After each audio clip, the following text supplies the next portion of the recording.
ndaw yi di emprunter la voie déjà ñuy gis également la fermeture de l'hôpital kon yow instant yi jàpp nga ni en réalité est-ce que xam nga yow ndaw yi dem ñan la est-ce que xam nga ndaw yi dem ñan la bari na ci ma wax la ndaw yi dem ñan la gis nga ñi dem man damay liggéey ak ñu bëree ñoo xam ne ndaw ñu bëri ñoo xam ne ñu ngi am ay budget 7 millions 8 millions ñu si bëri damay liggéey ak ñoom mais ñëpp dem nañ ñeneen beneen catégorie gi mooy catégorie bu jaaree micro laa wax de ñooñ ay budget 8 millions 7 millions lañ am wala 10 millions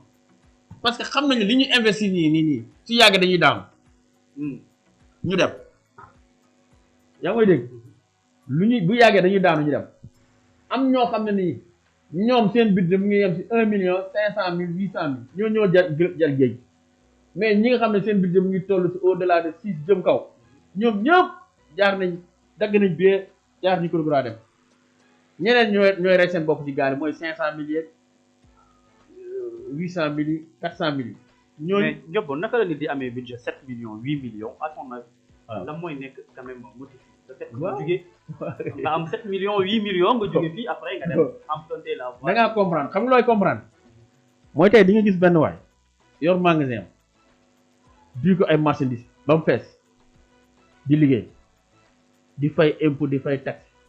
mais chaque jour da ngay xoole li ma investir nii tôt ou tard damay daaw parce que réew mu doxul réew mu doxul léppay daaw